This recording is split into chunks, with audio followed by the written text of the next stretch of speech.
ஸ்லாங்கூர் பூச்சோங்கில் உள்ள கின்றாரா தமிழ் பள்ளியை காப்பாற்றுவதற்காக மீண்டும் ஒரு போராட்டத்தை நடத்துவதற்கு உரிமை கட்சி தயங்காது என அக்கட்சியின் தலைவரும் பினாங்கு மாநில முன்னாள் துணை முதல்வருமான பேராசிரியர் ராமசாமி தெரிவித்திருக்கிறார்.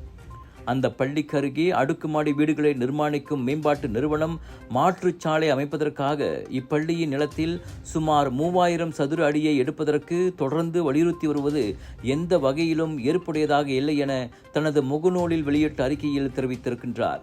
கூட்டரசு பிரதேசத்தின் நியமிக்கப்பட்ட எல்லை கின்றாரா தமிழ் பள்ளி நிலத்தின் ஒரு பகுதியாக இருந்தாலும் 1957 சுதந்திரத்திற்கு நீண்ட காலத்திற்கு முன்பே 1946 நிர்மாணிக்கப்பட்ட அப்பள்ளி ஸ்லாங்கூர் மாநிலத்திலிருந்து கோலாலம்பூர் கூட்டரசு பகுதிகள் பிரிக்கப்படுவதற்கு முன்பே கட்டப்பட்டது.